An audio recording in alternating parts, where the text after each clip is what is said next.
So I've got a new toy today, and it is the Greaseweazle V4. Now you're probably wondering, what does this thing do? Well, you can connect a floppy disk to it and then plug it into your PC and then read Amiga discs and use them in emulation or just archive them somewhere. So what we're going to need for this is obviously a floppy drive. Oh, that's upside down. Let's turn it around the right way. Yes, this is a floppy drive, bog standard PC floppy drive that we need. And then we need a floppy ribbon cable to connect that to all together. Now this is a straight cable, there's no twist in it at all. You may have one that's got a twist in it. And then to power the floppy drive, I had to order off of Amazon basically a thing that has two floppy connectors on each side, and then it's got just a Molex on the other side. It's for kind of powering it from the Molex side, but really it's connected and it's a great way of just powering the device. And obviously all of this is used via USB, so I've got a USB-B cable to A. So that's pretty much all the stuff that we need. So what we do is we connect up our ribbon cable. So I make sure that the red is on the left, because that's where the 0 is. Push that in firmly. Then on the other side, we've got there's a little notch in here, so it'll only go one way. If you haven't got a notch, then basically you've got to make sure that there's a little mark, sort of like kind of where my thumb is just pointing. You've just got to make sure that the red goes to that notch. Or another way of just making sure is basically the red is going to be on the edge of the board. There we go. So next we need to connect up our 4-pin power. So I'm connecting that on the Greaseweazle side, and then I connect it on the floppy drive side. Then finally we've got that USB lead. Yeah, let's just plug that in, and then the other end goes into your PC. Nice and easy. So it's about time that we move over to the PC and look at the software side of things. So we're on my PC, and as you can see with the screenshot here, I've got the floppy drive connected and I've got the Greaseweazle plugged in to my PC. So what we need to do is we need to go to the internet and go to this page here. So we've got the Greaseweazle GitHub page. As of the time of this video, the tool is at version 1.13. And you can download it here on the right. So I'm going to download the Win64 version. There we go. Let's open that up, have a look. There's a folder called Greaseweazle. So let's just go to my downloads. Let's use 7-zip and just extract that here. Brilliant. So I've got my folder Greaseweazle. Now this is command line tool, so what we need to do is we need to open up a terminal. So if we right click on this folder and then go to open in terminal, I'm just going to type in CMD because by default the terminal opens up in PowerShell. CMD, and then we've got the command. So if I type in GW,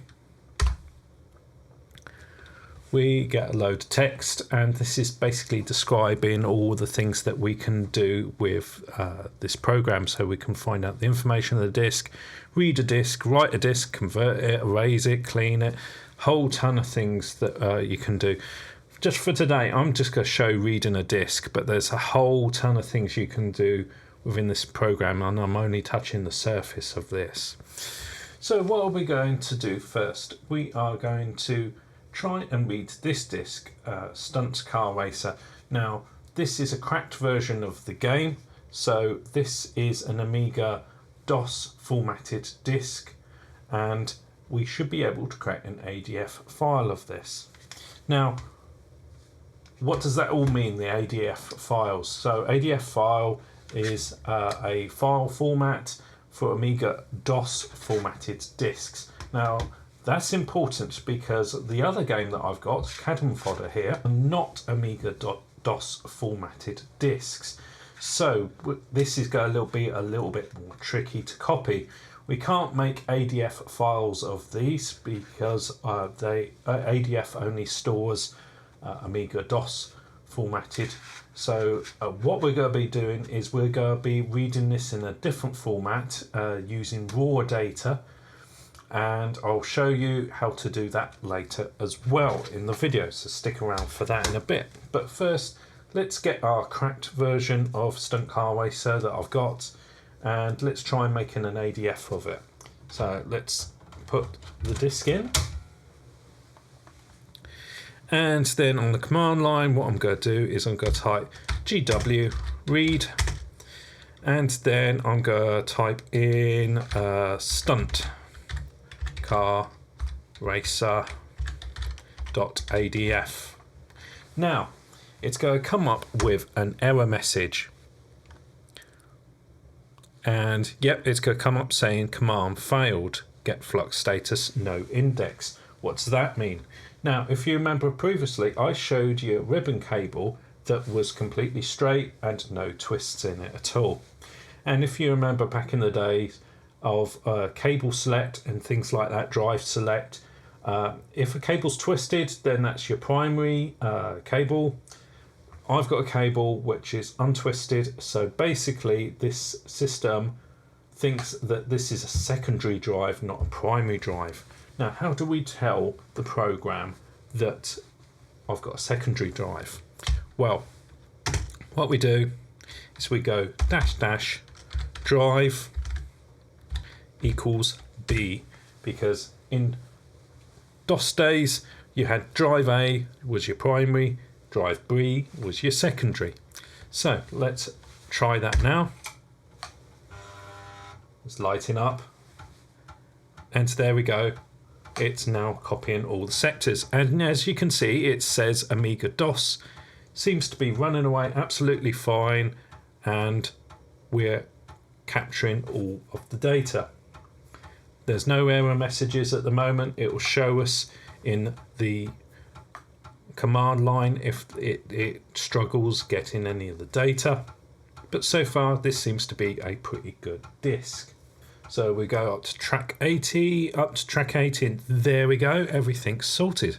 So it found 100%, yeah, of sectors were found, so this is giving us good indication that this disk is good.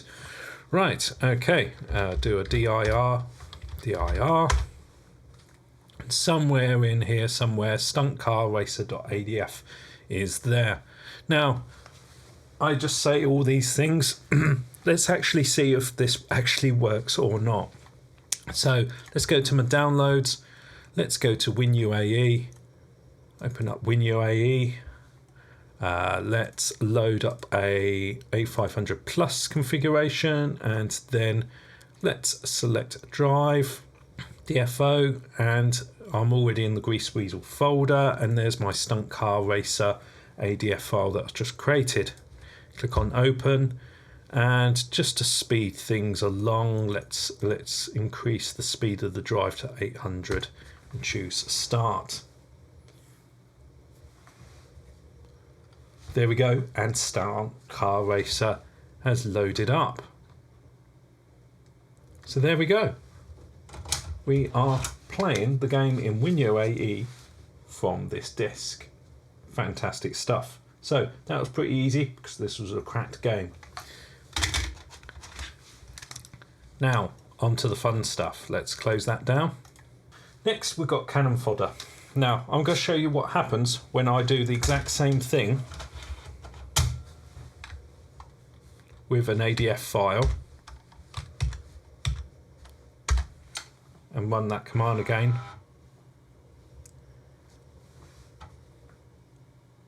You can see these giving up 11 sectors missing. There we go, giving up 11 sectors missing. It's struggling. You can see that it's trying 3 or 4 times. 4 times it's trying that sector. It's really struggling. So I'm going to do Control C and cancel for the moment because yeah, it's really struggling. So we can't produce an ADF file of this because this is not AmigaDOS compatible, remember. So what options have we got? Well, there's other formats that we can save this as, and there's a format called Supercard Pro, SCP, and what that does is that does a raw kind of copy of the data, and it doesn't understand really that it's an Amiga disk really in the sense, and the format of the disk, it's literally copying the magnetic data that is on this disk and just giving us the raw information on this disk, and it's not bothering to try and work out what it is, what the files are. Now what we do is, so I've changed it to SCP. I'm going to give it a little bit of a help, and I'm going to type in : disk type equals Amiga. That just gives it a little bit of information of, okay, I've got an Amiga disk here. Okay, so we keep the drive B because that's still important, but most importantly, SCP format we have now changed to. Let's try that command. No error messages. Right, this is looking good. Now, while this is going through all the tracks, and you'll notice that this is much slower than the ADF, the drawbacks of this is that this is going to store a lot more data. This file is going to be between 30 and 40 megabytes, rather than the 880k that an ADF takes up. A SCP file is going to take 40 megabytes, considerably more, but that is one of the negatives of doing this. But remember, I've got this game and I want to archive it. Maybe I've got a very, very rare copy of Cannon Fodder that nobody else has got. This is the only way of grabbing that data and knowing I'm getting the best copy of that data off that disk and archiving it. There we go, and it's finished. So let's take that disk out. Let's have a look in that folder. Greaseweazle. Yeah, there's our stunt car racer. If I go to properties, you'll see that, yeah, it's got the extension of SCP just there. But look at the file size, 39 megabytes. It takes up a lot more space.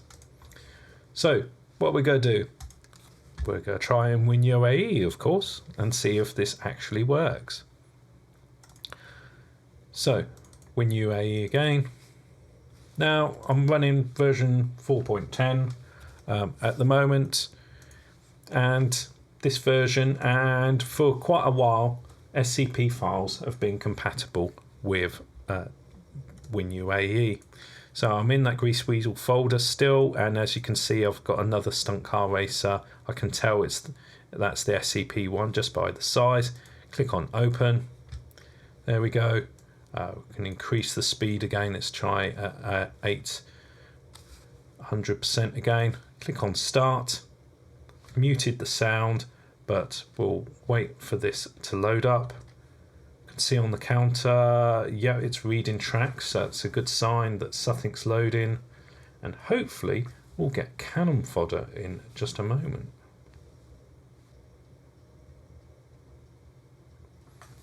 There we go, and yeah, that's the first bit of the game. Brilliant, fantastic. So that worked as well. You may think, okay, Mikey G, this is all great, but I really don't like using the command line. I've got to learn all this text and try and remember all this text as well. Is there an easier way to basically use this program and do a load of disks? Well, there is, thankfully. There is a program called Flux My Fluffy Floppy. I know, what a weird name. I love it though. And it's made by Frankie the Fluff as well. I mean, yeah, why not? So let's download the program. I think I've downloaded it already. Yeah, it's down there. Oh, it's removed. Now let's download it again. You can tell I've done this video before. Let's extract that zip file. I'll leave a link to all of these things down in the description, don't worry. So we've extracted that folder, and then let's run this program. Okay, now when you open it up for the first time, it says, okay, where's gw.exe? So remember, you've still got to download that Greaseweazle command line tool still. It relies on that. So I'm going to go back to my downloads, Greaseweazle 1.13. There's the file. Click on open, and then this is the interface. So there's a lot here, but let's work from top to the bottom. Okay, so COM device, you don't have to type in and tell it what COM it is. It should pick it up automatically, but I know that mine is on COM 3. Okay, next is the drive bit. Remember, I've got the straight cable, so I know that I need to select B. If you've got a twisted cable that you've connected yours to, you'll probably need to choose drive A, or not bothering selecting it at all. Now looking next down, we've got read, write, convert, tools, settings. So there's a whole bunch of things in here that this program can do, but we're looking at reading a disk. And then we've got various templates of disks. So remember that there's whole loads of different types of disks that we can choose. So we can choose Commodore Amiga 880K double density disk. That's the type of disk that we're dealing with. Fantastic. Now we could do the Stunt Car Racer 1 again, or we could do, let's do disk 2 cannon fodder. So I know this is not a Amiga DOS type of disk, so we'll need to change a couple of things here. So let's put in, oh, I nearly put in disk 1 again. Let's put in disk 2.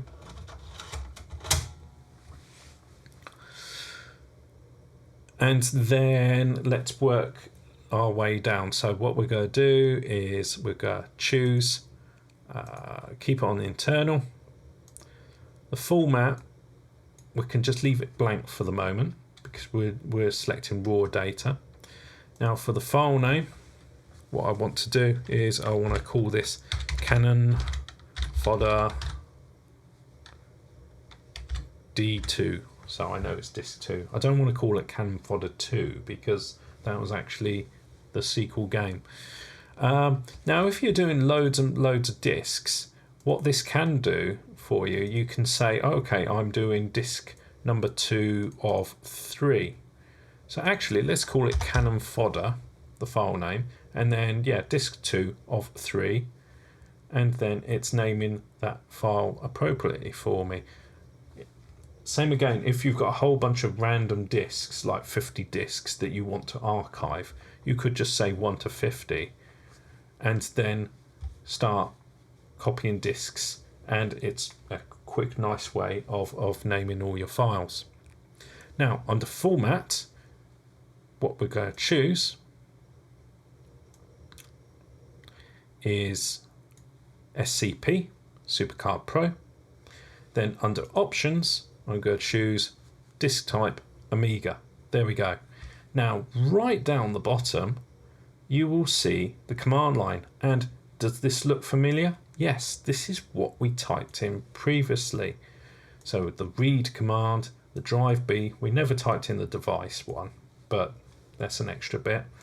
Then we've got the whole length of the file name. We've got the SCP, : disk type Amiga. There you go. It's basically filled in the command of what we would have done previously. And then if I move it up a little bit, you can see that there's a read button down in the bottom right hand corner. So we're all ready to do this disk. Let's click on read. Drive's making sound again, that's good. And you'll see in the background it's actually got that command line, and there we go, it's reading the flux data. This isn't going to go any faster. It's just that the GUI, this program, just makes things look a little bit nicer. And I guess if you're doing a lot of disks, it's a bit easier for you.